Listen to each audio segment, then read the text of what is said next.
Carlos, we're going to bring you up. I'm actually going to have you come up here because I had a different bio for you, and I want to have you share with us a little bit more about yourself because I know you're prepared for this. So, Carlos, will you give us a little bit of a quick bio background for us? You're muted, though. You are muted. That's a saying of 2020 and 21. I swear, everybody, you're on mute. I think we do. We're still there. So.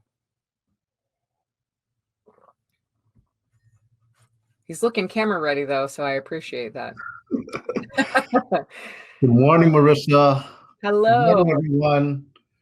How's everyone doing out there in Zoom land or Remo land, whatever land you're in?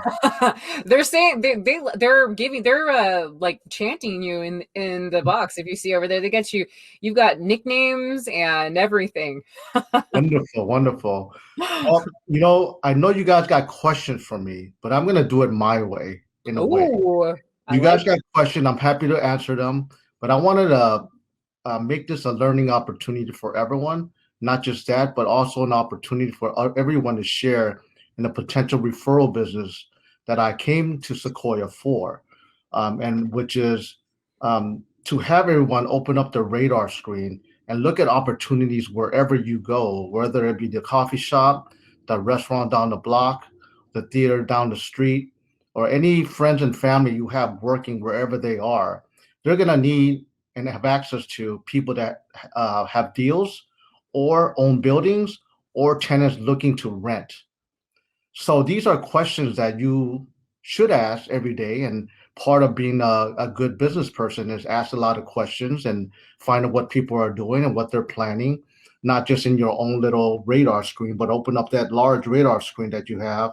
And, you may have access to larger deals. And so that's what I want to kind of get into.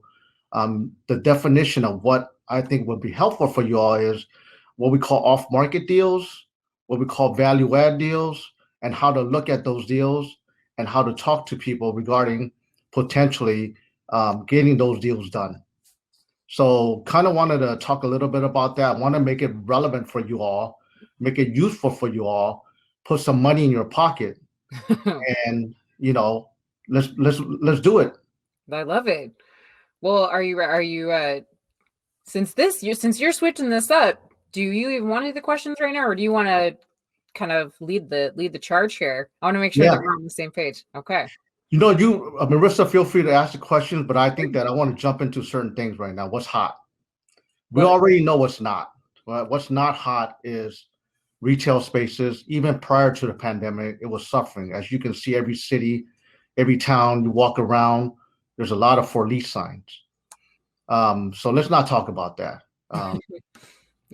There's not much we can do about that for the moment, unless landlords are willing to negotiate deals for tenants. So what is hot though is opportunities such as you see surface parking lots, you see vacant warehouses, you see old dilapidated buildings, whether they be multifamily, whether they be office, whatever it is, those are opportunities. And I'll get into that, what I call the value add opportunity. So the first thing is what's hot. Everybody knows, the brother, the mother, and grandma want to grow cannabis. Everybody wants to do this. And so they're looking for space. They don't know how to do it. Depending on where they are at, they some of them are very sophisticated, but some of them are, you really have to talk them through how to prepare a tenant for what a landlord is looking for. So we're not going to get into that so much, but I want to let you guys know it's not just about, okay, we need the space. It's much more than that. The landlord is looking for a tenant that is qualified. What does that mean? They got to come with a portfolio. They got to come strong with financials, a track record, experience, etc. So when you're working with tenants that need commercial space, you need to really prepare them, and because it's super competitive. I've seen the warehouse rates for lease and for sale jump approximately 20, 25, 30, 40%, depending on location, the power, and the type of usage it is throughout the Bay Area.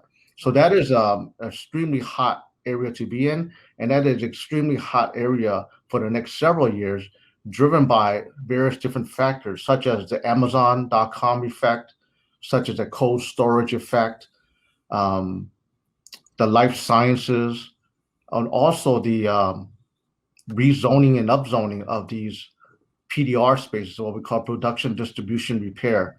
So these spaces are now can be developed into mixed use, multifamily, office, and other usages, making them more valuable. And a lot of these owners are sitting on gold mines, which a lot of them know, but some of them don't know as much. So it's an opportunity for education. So actually, let me pause right there because I'm just kind of passionate about talking about this area.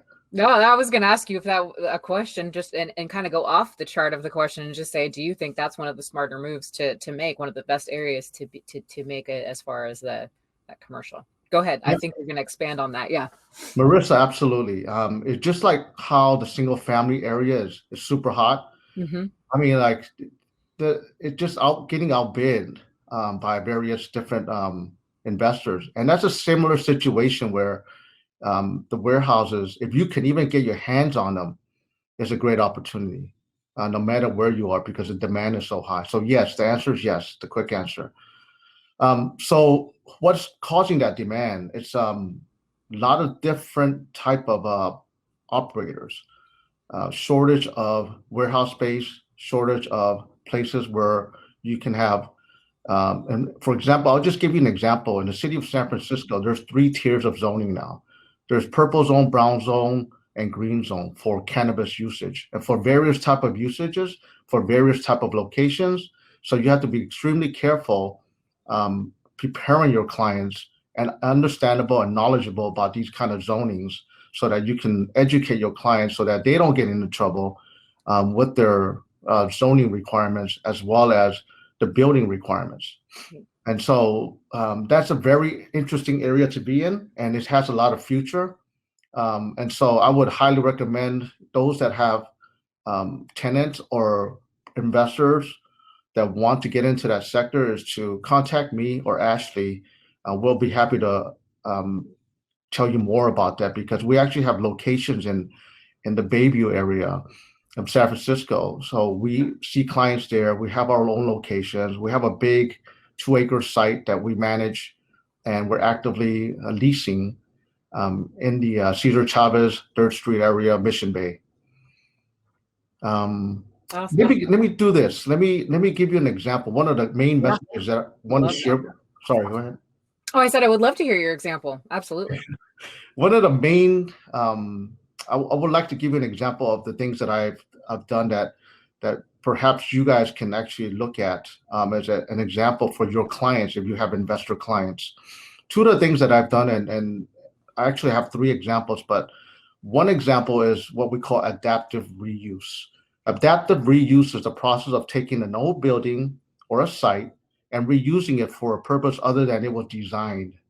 Typically, it's closely related to historic preservation or conservation around cities with rich history. So I have a movie theater called the 4-Star on Clement and 23rd. I've actually been working on this deal for about 4 years now. And we're in contract right now to acquire it, to build a 9-unit apartment or condominium building. And it happens to be historical A, which has historical significance. So we have to go through the process of getting the historical designation somewhat modified and get it supported so we can do a ground up construction. So that is an example of looking at dilapidated buildings or former buildings that have no useful life anymore and created something more vibrant. And that happens a lot in a city where different areas of South of Market, what we call the hub at Civic Center, has been upzoned basically from single story, let's just say, I don't know if you guys know the Honda dealership on Van Ness, into a 500-foot high rise. And an example of that is 33 Gulf Street, where we leased the building back to the city of San Francisco, and our developer will be developing a 500-foot story high rise on that site. And there are many opportunities in the city to do this. It's just a matter of the experience, the capital, and the negotiation with the owner as well as the developer to put these deals together. So a very exciting time, actually, even though we're in a downturn, but we're in a housing crisis right now. So the cities around the Bay Area, for the most part, are supportive of various type of developments. So those are examples of adaptive reuse.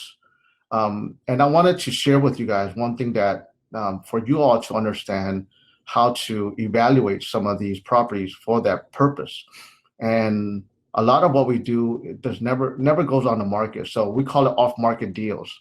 So it's private deals between investors, landowners, developers, even cities and counties in the Bay Area to do what we call value add, which is basically commercial real estate investments that target properties that have in-place cash flow that seeks to increase that cash flow over time by making those properties or repositioning those properties into something different. And let me just give you a quick example of that. So south of Market, we had acquired a 12-unit building on Harriet Street, and it was kind of a gritty street. It was quite bad. You have needles on the ground, prostitution in daylight. It's just nasty, basically, on 6th Street and Mission. So we saw the opportunity there to create a additional 5 ADUs in the building, remove some of the storage and some of the parking, and improve the large 1-bedroom units into 2-bedroom units. So instead of a 12-unit building, we created a 17-unit building and increased the profile of the tenants and improved the tenant profile as well.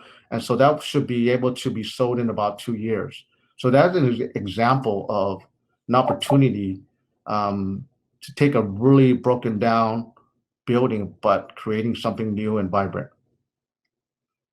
Thank you, Carlos, for that. And you answered, honestly, all of the questions. So really appreciate that value add. It was fantastic. We are running behind, so we're going to go ahead and wrap it up now. But I think everybody here really appreciated what you had to say. And I honestly think that adaptive reuse is one of the smartest and best ways for people to do what you're doing. So fantastic value add. And everybody else over here was like, wow.